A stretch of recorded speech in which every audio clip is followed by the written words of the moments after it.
on reflection after the game, it almost feels even worse because we had a lot more opportunities than New Zealand had. We created a lot more. You know, not always that the best team wins in sport. And obviously, I think Ireland were definitely the better team against New Zealand. But credit where credit's due, New Zealand were extremely clinical, very efficient, ridiculously good at the breakdown, and we couldn't match that at the breakdown. And unfortunately, the opening 20 minutes seemed to cost us. And it always felt like we were chasing the game, but chasing the game more than 1 point. Like we went in 1 point down at half time, but for some reason it just felt like we were almost like 8 points down.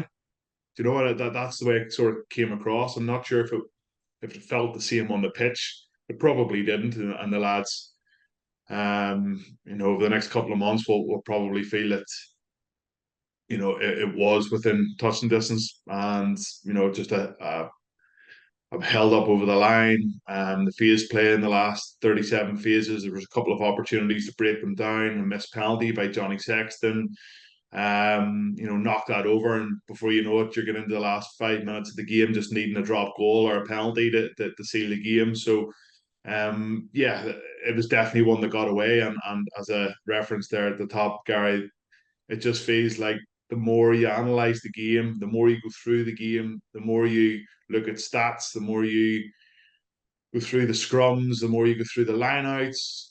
Like, it's just really gutting that we were unable to turn all that into a victory. And yeah, now we have to wait another 4 years. I think it's 20 wins out of the last 22 games for New Zealand against Argentina. I know there's been a couple of upsets recently. And I think Argentina can take a lot of confidence out of that. However, it does feel like if New Zealand copy and paste what they did last week, this week, that they will beat that handicap of 18 points. It really does. And when you look through the fixtures, like I went right back to 2011, 12, maybe even 10, like there's a number of those games, 7, 8, 9, 10 games that New Zealand have scored over 40 points. And yeah, it just feels that if they click, I think the weather is actually due to be okay, even though it's doom and gloom here in Ireland. But the weather in Stade de France looks like it's going to be good. And yeah, it wouldn't surprise me if they went out there and beat that. It just feels like they've got their tails up now. Their back row trio are working really well. Frizzell's obviously back in, unbelievably good line-out option. Defensively, very strong, carries the ball. Sam Keane has proved a lot of critics wrong over the last couple of weeks. And obviously Artie Savea does what Artie Savea does well, and absolutely ruins games for the opposition and walks away with a man of the match performances more often than not. So yeah, it's one that I certainly feel that New Zealand should win and win comfortably. It's an interesting game. It's one that I think is going to be a lot closer than the Argentina versus New Zealand game.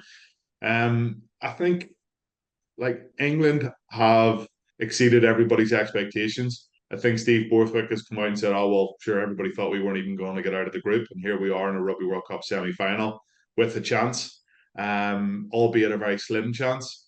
And I think there's a bit of consistency now in the South African team. It's exactly the same 23 players that Razzie has named from last week.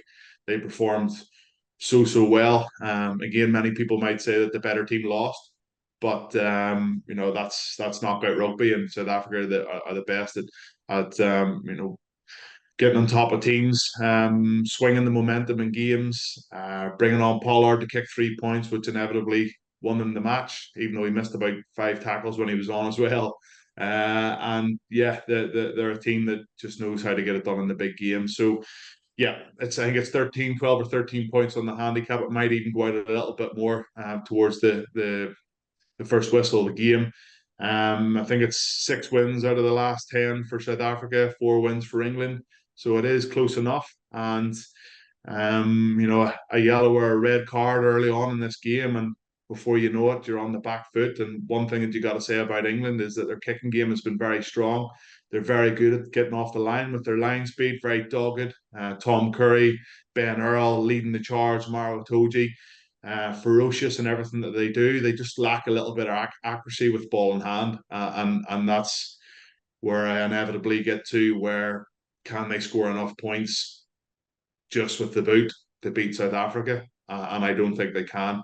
But I do think it's going to be closer, and I'd be predicting that England plus 13 or 14 points on the handicap, but will just be enough. And I'm sure South Africa aren't hoping like it was 4 years ago against Wales, where it was just nip and tuck, and they eventually just got over the line. A game that many people thought they were going to win by maybe 10 or 15 points. So yeah, it's certainly going to be a much tighter affair. It'll still be a brilliant occasion, Guy. But I don't know about you, but it feels like a lot of the air has been sucked out of the World Cup with Ireland leaving and France.